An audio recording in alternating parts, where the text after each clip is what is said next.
Hello, welcome to our Parent Cafe, our story time for families. I'm so excited that you're here this week. Before I start our story time, I want you to like my page. And if you like my stories and tips for learning at home, then share my information. We are going to start our time together with me just kind of introducing myself. We're going to read some good stories.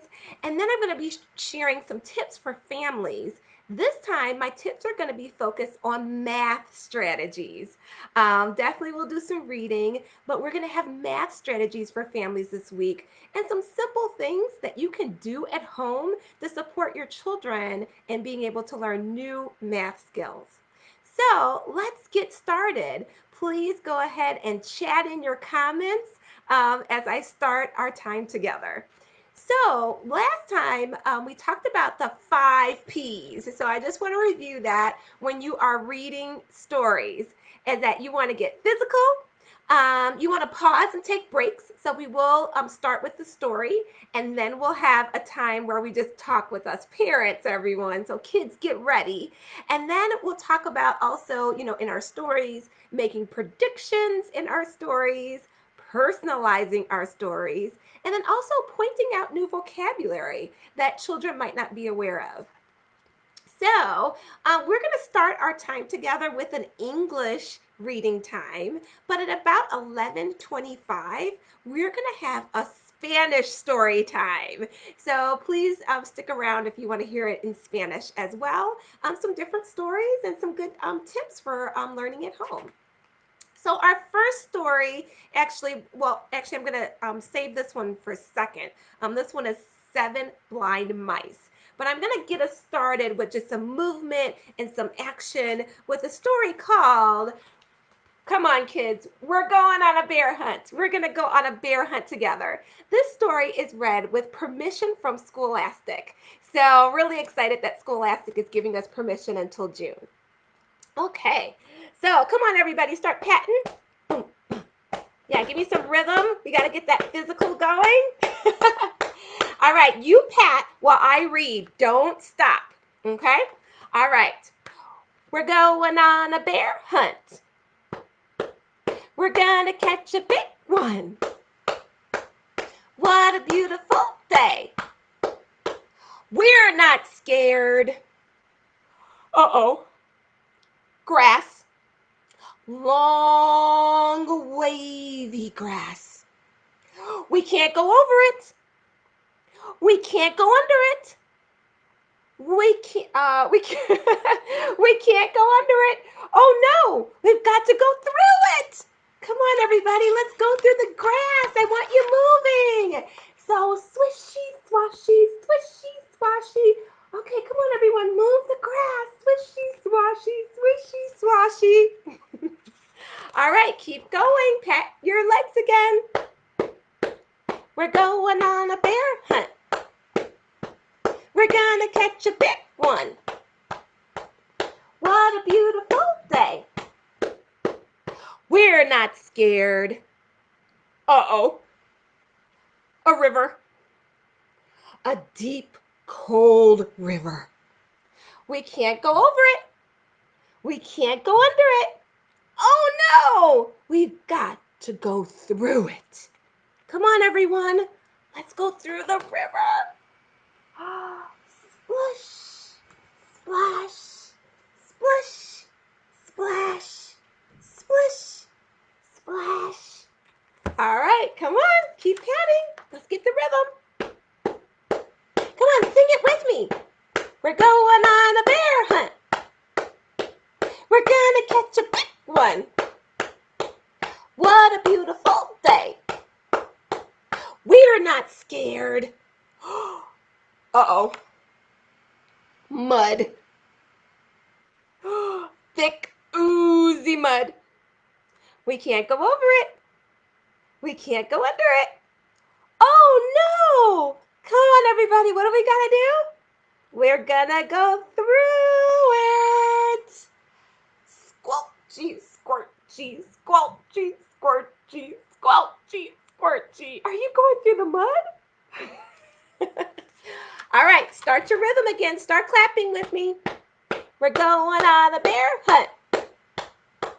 We're gonna catch a big one. What a beautiful day. Come on, everyone. We're not scared. Uh-oh. A forest. A big, dark forest. Come on, everyone. We can't go over it. We can't go under it. Oh, no. What do we got to do? We're going to go through it. Do you see the forest? Okay, come on. Let's go through it. Stumble, trip, stumble, trip, stumble, trip, stumble, trip. You got through? Oh, my gosh. Do you have a forest? Do you have a forest where you live? I know, it looks pretty dark. Come on, everybody. Let's keep going. Come on. Go ahead, clap with me. We're going on a bear hunt.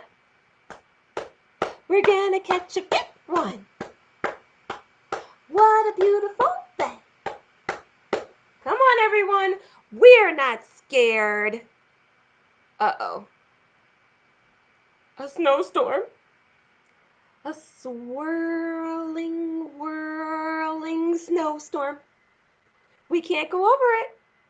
We can't go under it. Oh, no. We've got to go through it. Come on, everyone. Hoo, hoo, hoo, hoo, hoo. Did you make it through? All right, come on. Clap again. We're going on a bear hunt. We're gonna catch a big one. What a beautiful day. Come on, everyone. We're not scared. Uh-oh. What do you see? What do you notice? A cave. You're right. A narrow, gloomy cave. We can't go over it. Come on, we can't go under it. What do we have to do? You're right. We've got to go through it. Come on, everyone. Tip-toe, tip-toe, tip-toe. What's that? What do you think it is?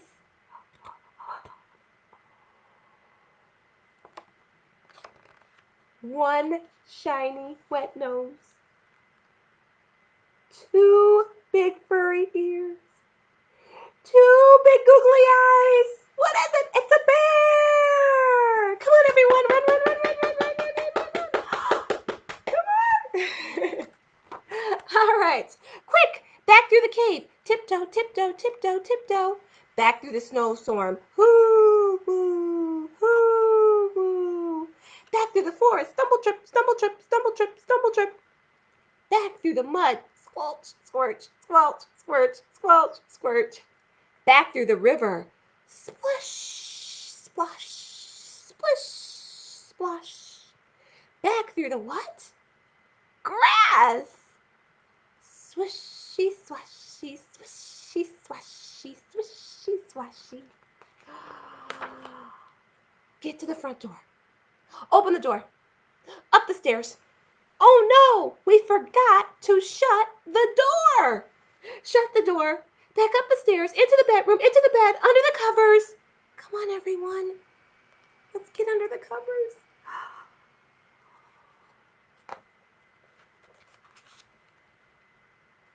We're not going on a bear hunt again.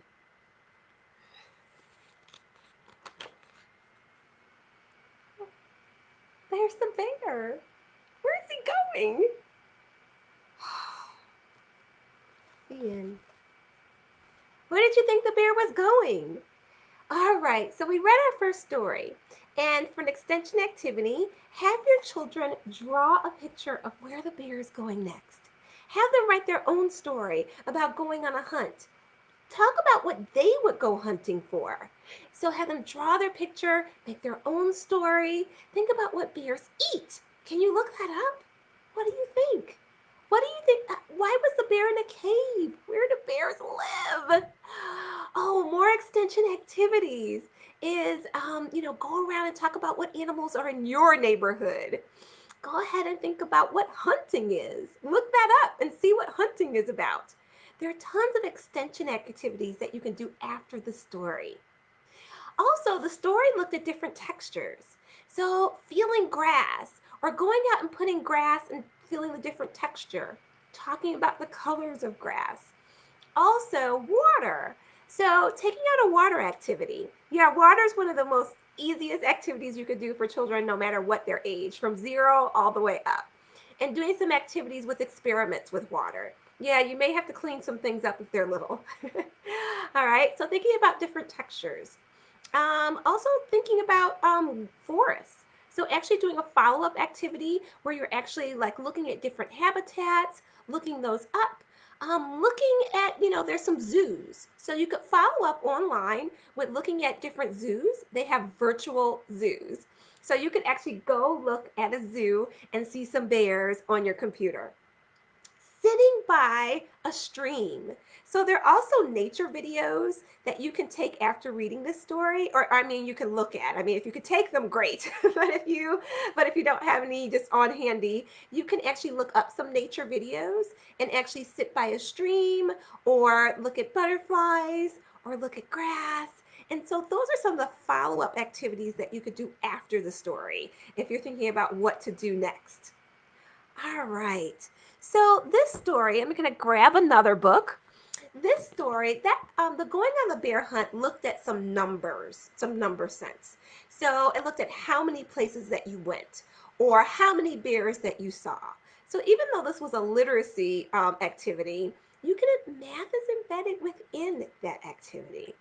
So our next book that I'm going to read is actually a book that delves more into numbers, and it's Seven Blind Mice by Ed Young. So I'm going to hold up the cover. And friends, what do you think this story is about? Well, you're right. You see lots of mice. How many mice do you see? 1, 2, 3, 4, 5, 6. Oh, wow. Okay, so is it, oh gosh. And then there's, don't forget, there's a tail. So you can see 6 mice, but oh, it kind of shows that there's a seventh mouse there. Okay. So we're gonna get ready and read our story. And oh, before we get started, I want everybody to come over to our story time like they're a mouse. Come on, tiptoe around. Take your mice steps. Get nice and comfortable and get ready for our next story. It's really good between stories to have some stretching, but also movement during a story as well. So let's get started. One day, 7 blind mice were surprised to find a strange something by their pond. What is it? They cried, and they all ran home. On Monday, Red Mouse was first to find out. Huh, which one is Red Mouse? Can you point? Did you find Red Mouse? Good job. That's Red Mouse right here. Right here. Good job. What do you see? What do you think Red Mouse found out? Oh, good ideas. Let's turn the page. It's a pillar, he said. No one believed him. What is a pillar? So a pillar is something very sturdy that holds up a building. A pillar. Hmm. Let's keep reading. On Tuesday, Green Mouse set out. He was the second to go. What do you see? Oh, wait. Now, which mouse is Green Mouse? Where's Green Mouse? Oh, there he is. You're right. What do you notice? What do you think it is? So first we had the red mouse. And second, we have the green mouse. Let's keep going. It's a snake, he said. Come on, everybody.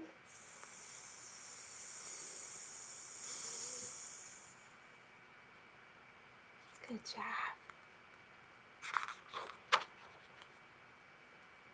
No, said Yellow Mouse on Wednesday. Where's Yellow Mouse? Do you see Yellow Mouse? You are right. He is right here. What do you think it is? What do you think he's going to say? It's a sphere. He was the third in turn. It's a sphere. A sphere. I kind of said sphere. So sphere. Sphere. The fourth mouse was Purple Mouse. He went on Thursday. Where's Purple Mouse? Here he is. You are right. What do you think Purple Mouse will say? Okay, have your parents chat in. What do you think Purple Mouse will say this is? It is a great cliff, he said. What is a cliff? What is that? So that's a piece of land, and then it stops. You see? So when you're walking, and then you wouldn't want to fall off a cliff. Okay, one more. Who's next? Orange Mouse went on Friday. Huh. What's today? Is today Friday? You are right. He was the fifth to go. Oh, where is he? Where's Orange Mouse? Do you see him? There he is. You are right. What do you think he's going to say? Type it in the chat. It is a fan, he cried. I felt it move. You guys, yeah, you use fans. Yeah, there's all different types of fans. Let's see what happens next. Which mouse hasn't gone? Do you know? Let's see. The sixth to go was Blue Mouse. Where's Blue Mouse? There he is. You are right. What do you think he's going to say? What do you think he's going to guess? Well, that's a good one. Let's see. Let's see if you're right. He went on Saturday and said, it's nothing but a rope. And there's the rope. Do you think he's right? All right. But the others didn't agree. They began to argue. It's a snake, a rope, a fan, a cliff. Until on Sunday, White Mouse, the seventh mouse, went to the pond. What do you think White Mouse will say? When she came upon the something, she ran up one side, and she ran down the other, and she ran across the top, and from end to end. What's her running? Ah, said White Mouse. Now I see. The something is as sturdy as a pillar, as supple as a snake, as wide as a cliff, as sharp as a spear, breezy as a fan, stringy as a rope. But altogether, the something is, what do you think the something is? An elephant. Did you guess an elephant? Good job. What sound does an elephant make? You're right. And when the other mice ran up one side and down the other, Across the something from end to end, they agreed. And now they saw too. The mouse moral: knowing in part may make a fine tale, but wisdom comes from seeing the whole. All right. How'd you like the story? Come on. Thank you for my story. Thank you for my story. Follow-up activities. So what are some math activities that are around the house? Well, if you are getting overwhelmed with e-learning, no worries. Math is everywhere. So for your littlest child, putting on their bib and talking, yeah, you don't have to have a math lesson or go find something. Just wearing a bib has different boxes. You could count what's in each box. You could look at the different colors. You can actually count how many of each thing there are. So how many cars. You can count how many pieces of food actually goes inside the little pockets. You could look at how many pockets are on the bib, how many closers are on the bib. Math is also shapes and patterns. So you could talk about the shape of the bib and how it makes some patterns that are there. And the shape here looks like a circle or an oval. So math is everywhere.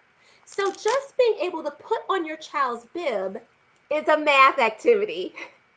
Math should be a part of your daily routines as a parent. So you don't need to go get, hey, no flashcards, okay? So math is everywhere. How many tags are on the bib? Now, I know that if you have an infant or toddler, they're not saying anything back to you. So as an adult, you're doing all the talking. And if you have very young children, you have to be really comfortable with talking to yourself and talking about, I see there's different colors. I see there's different shapes. I see there's a pattern. So there's red, and there's a red box, and there's a red car. So you want to keep talking to your child as much as possible. When they get older, they'll actually be able to engage with you and talk about what they're seeing. Then you can really ask them more open-ended questions, like I did in the story. Like, what do you notice? Or what do you see? And this is just from, if you do this every time you put on a bib, right? You're doing math. Oh, what if your child doesn't wear a bib and they have their sippy cup? There's math in your sippy cup. So how much do we pour in your cup? Do we pour, a half? Is it full? Is it empty? Those are early math concepts. For young children, you could actually have just drinking out of their sippy cup can become a math activity. If you have extra cups around, you could actually use the cups for them scooping and dipping and talking about math concepts there. Don't forget to talk about texture. So actually feeling the cup, it's rough, it's smooth. So some great vocabulary to share with your child so they can use that vocabulary if they're a young child when going into kindergarten. Then you could talk about, again, let's see, different colors that are on your cup. Mostly it's one color, but there's one section of the cup that is green. And then this section of the cup is a sphere. A sphere is another word for circle. So don't forget that you want to be able to connect new words to old words. A plate has tons of math in it. So being able to count the different flowers on a plate, talk about the shape of the plate, talk about how much food is on the plate is a math activity. Oh, this is our last one. So a blanket. This scarf has tons of math. It has patterns. What colors do you see? What patterns are on this? Can we fold the scarf into different shapes? What could we, oops, there goes the cup. What can we, right? Can we hide under the scarf? How many things can we hide? Can we go on scarf rides? How many animals can we fit on our scarf ride? Then blanket rides are also fun. Things that are around the house, such as scarves and blankets, are great ways to incorporate math. So I just read two stories in English, but stay tuned. Mari Cruz, who is from Simple Solutions Educational Services, is going to come and she's going to do some books and story reading in Spanish. Please, if you like these stories, please save them and share. Stay tuned. Don't go anywhere for Mari Cruz.